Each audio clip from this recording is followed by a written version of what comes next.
But let's take a look at what we'll be having here for this third match between UK and Italy. Yes. So we are going to see our first player, who's going to be Giulio Tarlao. So we can see his achievements up on the screen there. EUIC top 8, OCIC top 16, Bremen Regionals top 4, and Lille Regional finalists. So getting such high positions in multiple international championships is just a mark of how high of a caliber of a player Giulio is, and he's running actually very interestingly a very similar team to Matt's team earlier. The King Gambit having a dread plate instead of safety goggles, and I think maybe the Heatran, I think everything else is similar or the same. Quite similar, yeah. Yeah, it is quite similar. Sullivan's just popping up left and right. It is one of those Pokemon that has been popping off a bit more because it has the Intimidate, of course, and thanks to its Dragon typing and Flying typing, it has been able to resist a lot of the threats that have been going on in this metagame. Yeah, and that Terra Poison, just a really, really nice defensive typing. Terra Poison, I think, wasn't at the start of the regulation, I think even many people didn't quite realize how good Terra Poison was, but then we realized Fluttermane was going to be in this format. Terra Poison being just one of the better defensive Terras, and part flying typing for Salamence means it's also, it can mitigate or dance around any ground type attacks coming off if its opponent try to go for any ground type moves onto it. Exactly, a bit more of a balanced team with the Tailwind, with the bulkier Salamence. This Salamence being Terra Fairy, I think because the icons are quite similar after a while, of course. Oh, yes, you're right. Sorry. But that's absolutely fine, as the Heatran being there is one of those Pokemon that has been proving left and right what a good Pokemon it is. Definitely when it can change its typing as well at the whim of a crystal, so to say. Where Will-O-Wisp is actually a very interesting option, as you are able to shut down a lot of these physical teams that have been very popular. And with the Terra Grass being able to go against those Rillabooms, against those Ogerpons, and even against those, of course, Urshifus as well. Yeah, actually quite interesting that Heatran, 2 of its 3 moves are not the most accurate, but Giulio probably knowing how to kind of dance around those or mitigate or minimize the chances of those moves missing and put himself in positions where it won't matter as much. And now let's take a quick look at Jonathan's team. So Jonathan is, we're going to see his accomplishments up on the right there. Bochum Regionals top 8, Paris Regional finalist, Harrogate Regional Champion, and Zelda Challenge, 2 times the Zelda Challenge Champion. So also a very, very accomplished player, and he's going to be running a team of Ogerpon, Fluttermane, Cresselia, Iron Hands, Roaring Moon, and Ursaluna. Yeah, the return of Cresselia, Ursaluna. I have done now commentated 3 matches, and 3 times this Ursaluna and Cresselia has come back here. But it's interesting to see with the Roaring Moon option as well, with that Tailwind, as we have seen time and time again. You have half your team being very strong in Trick Room and half your team being very strong in Tailwind. So you having the option to switch around a bit. And we also seeing the Ogerpon Heartflame mask this time around, carrying that Follow Me, where you see that more likely on those Ogerpon Wellspring form as for the defensive typing, of course, but also one of the options that you can do, of course. Yes, indeed. And Ogerpon Heartflame tends to be more offensive, but having access to Follow Me can. Terra Fire is also quite a nice defensive typing against something like Fluttermane, but I'm very drawn to the fact that there's a Roaring Moon, which is, as we all know, a paradox form Salamence. So it's going to be a battle of Salamence versus its future paradox. We're going to see which Pokemon comes out on top. Yeah, let's take a look at what Roaring Moon versus Salamence will bring. As this Fluttermane actually showcasing that it has Mystical Fire as well, a move that I haven't seen a while onto a Fluttermane. A lot of people opting more for Thunderbolt or even Power Gem, but Mystical Fire being, of course, a move that can guarantee drop your special attack, and it is a Fire type move, of course. Might be nice to have for the potential goal to go if you want to have the option to hit it super effectively, but if they Terra Dragon, you still at least lower their special attack, so to say. Yes, indeed, and also, yeah, lowering the special attack can possibly help with Flutter Mane's longevity against the Golden Go. Of course, Maker Rains, I think even at -1, probably would pick up the KO on the Flutter Mane, but who knows, maybe if the Golden Go had already gone for Maker Rain and go for another Mystical Fire, -2, maybe it won't pick up the knockout. And we're going to go straight into our game 1 with Giulio leading King Gambit and Rillaboom against Jonathan on Iron Hands and Flutter Mane. Yep, these two, we have seen a lot of these Pokemon here. We have quite a bit of physical prowess here onto the field. The Iron Hands of being able to really threaten this King Gambit. On the other hand, the King Gambit really being able to threaten the Flutter Mane. Rillaboom being able to threaten the Flutter Mane. So there's a lot of options that can happen here. What do you take the risk for? Because we have seen a lot of Iron Hands being run quite fast, but is it faster than this Rillaboom's Fake Out? I think the Iron Hands will need a lot of speed investment, and Rillaboom will have to have a very little to underspeed the Iron Hands. So, if Giulio goes for the Fake Out, which he does onto the Iron Hands, so just making sure the Iron Hands cannot be disrupted with any Fake Outs. Mane going immediately for a Dazzling Beam, some nice chip damage, but Swords Dance coming off onto that King Gamma, so a very, very scary Pokemon staring down at that Flutter Mane right now. Yeah, exactly. And with the grassy terrain, all of these Pokemon enjoying a bit of that healing right now as well. And the King Gambit not wearing black glasses but red plate, but just having the same effect. Meaning this King Gambit's potential Sucker Punch or even Cataclysm can hurt his Flutter Mane quite a bit, as the Flutter Mane actually opting out to switch out here, not wanting to risk anything. But if you went for that Sucker Punch, that means this Iron Hand is free to go for a potential Drain Punch here, as the King Gambit is just going for Protect, seeing what Jonathan play would be here as the Woodhammer into that Cresselia, doing a little bit under half, but decent damage overall. Yeah, quite a nice chunk of damage onto a Cresselia, which is usually very well known for having good defenses. But, King Gambit, of course, deal quite heavily threat at the Iron Hand. I think we just saw in the last turn the animation Protect going off from the Iron Hands. Oh, sorry, the Protect on the King Gambit activating once the Iron Hands go for an attack on it. So I wonder if this turn, if Giulio is going to let his King Gambit stay on the field, or if he's going to try and Terastallize out of it, because I think that is a Terra Dark King Gambit, if I believe correctly. You're oh no, it's Terra... Close. Wait, Terra Dragon, actually. Still weak to Fairy. Dragon, okay. But you have that defensive typing against things like Rillaboom or even Ogerpon, which is quite nice, as we see it here activate that Terra Dragon. The horn has disappeared for a Dragon set, and honestly, that kind of looks clean. As we have the U-turn from the Rillaboom into this Cresselia, trying to switch it up a bit, so you have a bit later Fake Out potential possibly here. And maybe, if you switch in the right thing right now, you could Intimidate it, or you could switch in an Ogerpon, of course.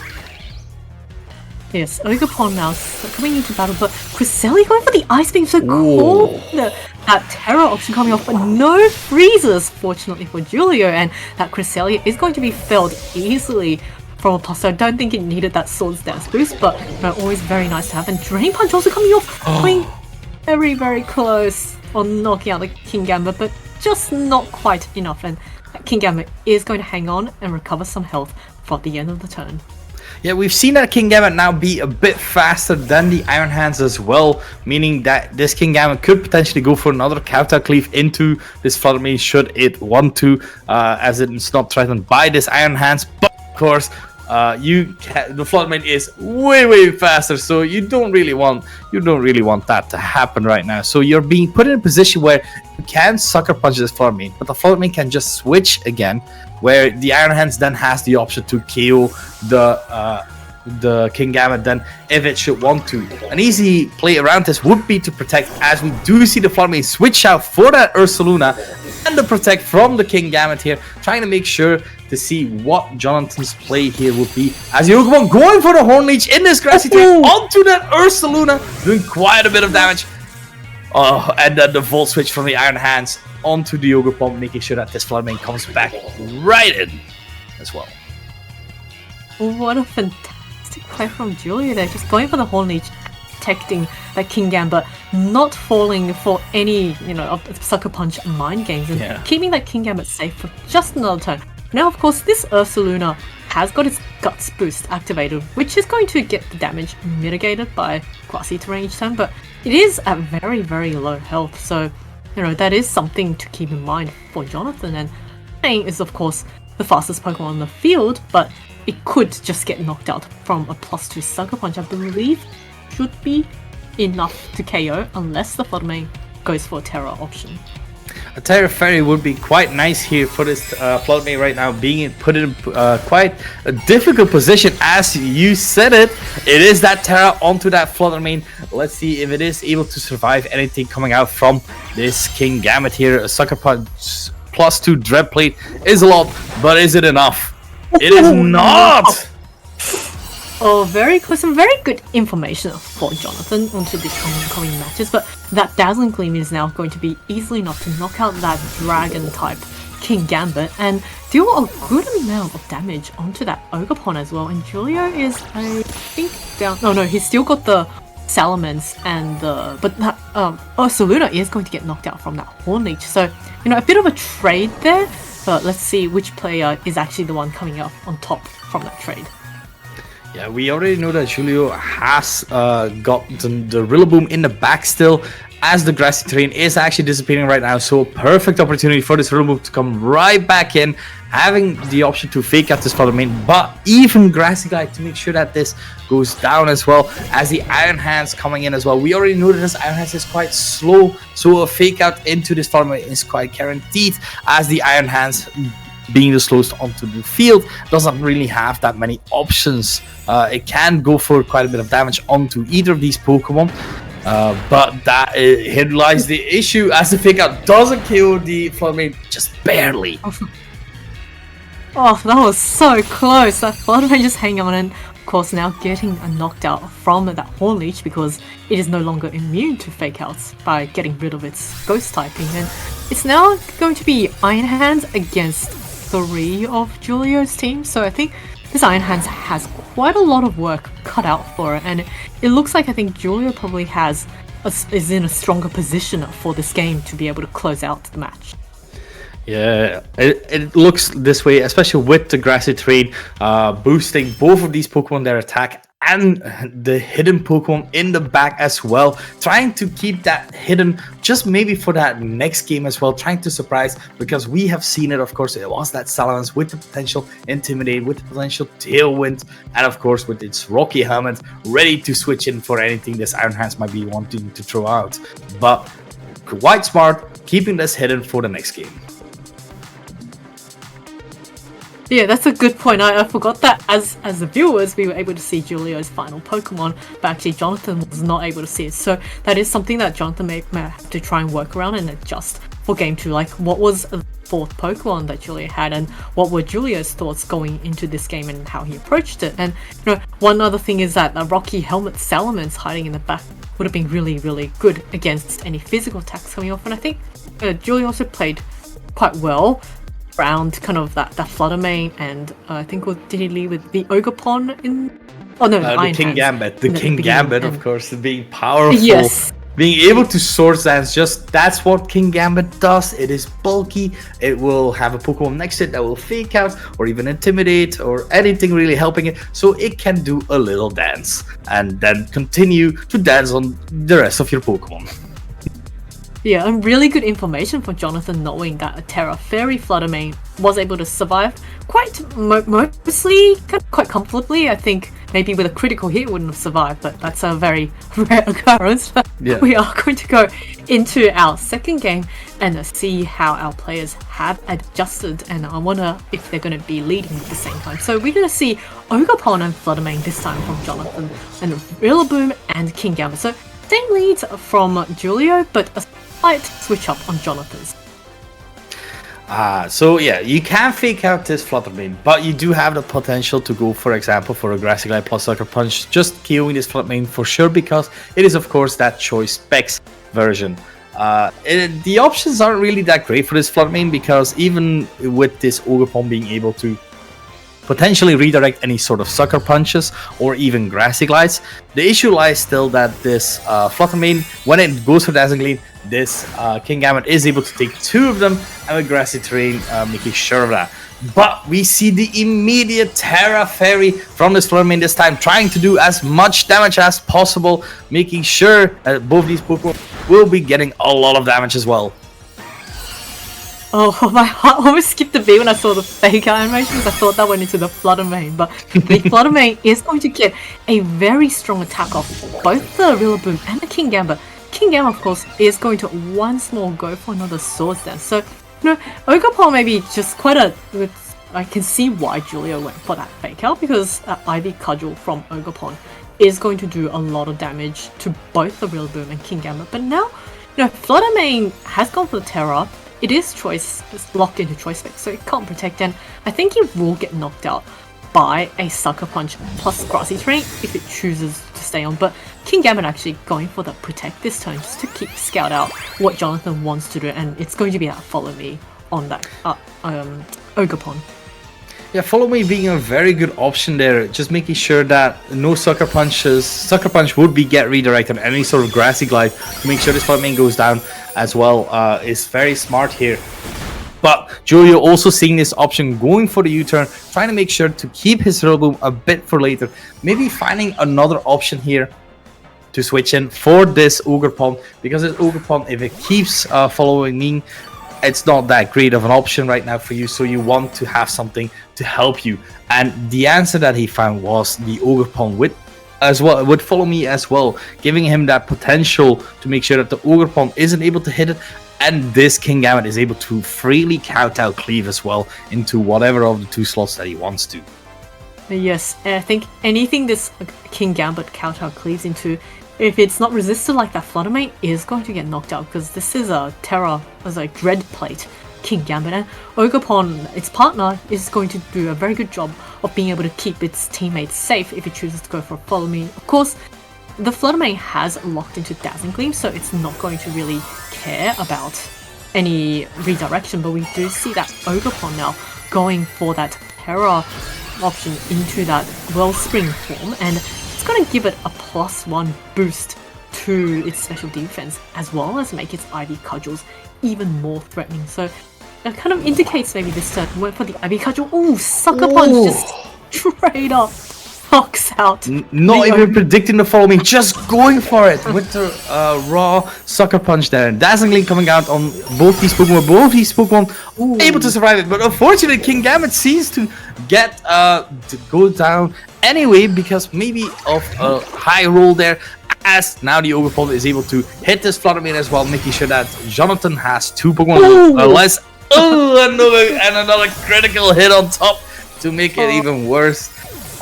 So Giulio still being in a very commanding position here, having 3 of his Pokemon, his Rillaboom still in the back potentially, and now his hidden 4 Pokemon that he can finally show as well. Oh wow, what a wipeout that last game, just one last turn, just one KO after another, and now we do see Jonathan's, I think, final 2 Pokemon, which is going to be the Roaring Moon against the Salamence. So I was hoping for this all tonight, the battle of the 2 dragons, which is the Salamence, we should say. But you know, Iron Hands, of course, with that fake out option, and both these. Oh, actually no, the Salamence cannot protect because it doesn't have that move. So you know, the Salamence is very susceptible to getting fake out if Jonathan does choose to go for that, and might allow the Roaring Moon to get one Tailwind off and maybe, you know, gain that speed advantage to pull the game back for Jonathan.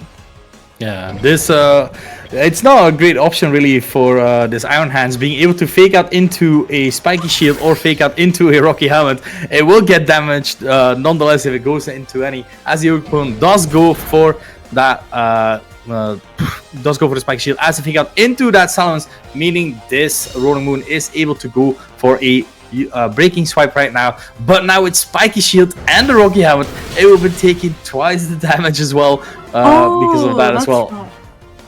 Yeah, the attack lowering of the Salamence is a nice bonus, but the Salamence is special, so it's not looking that great for Roaring Moon right now. No, it's not. Although the Ogerpon is quite heavily threatened by the Iron Hand's Wild Charge. Although the Iron Hands is at -1 from the Intimidate on this. So, you know, it might be able to survive. But Ogerpon actually just choosing to keep Salamence safe for this turn with a Follow Me. And we're going to see a I said Draco, it's a Tailwind coming off from that Salamence. So, you know, making sure that... Oh, Draco Meteor actually coming off on that Roaring Moon. It's going to be just straight up knocking out the Roaring Moons. Once again, going to be the Iron Hands versus 3 of Giulio's team. But let's see if the Wild Charge is going to be enough to knock it out. Not even enough. Oh, close. Wow, I did very, very close. It's a pure water type being able to survive an Iron Hands. It is at -1, but still, this is an Iron Hands. But Salamence proving once again that the OGs take it by just having that option to keep switching in and out with that Intimidate now as well. Rillaboom not that healthy either, but you have that potential for Fake Out. You have Grassy Terrain boosting up the grass type moves from either of these Pokemon, as the Spiky Shield is coming out from this Ogerpon right now, meaning this Iron Hands, if it goes into that Ogerpon, it will damage itself as it did. So we will see a bit of chip damage onto this Iron Hands, and now it has to deal with 2 Pokemon that are faster than him, that are stronger in the grassy terrain as well. So it's not looking all that great right now. No, not looking so great for the Iron Hands. Although I do wonder if it's going to outspeed maybe the Rillaboom under Tailwind. But I think it actually looks like Jonathan is going to forfeit this game, just recognizing that there's a lot of work for the Iron Hands. And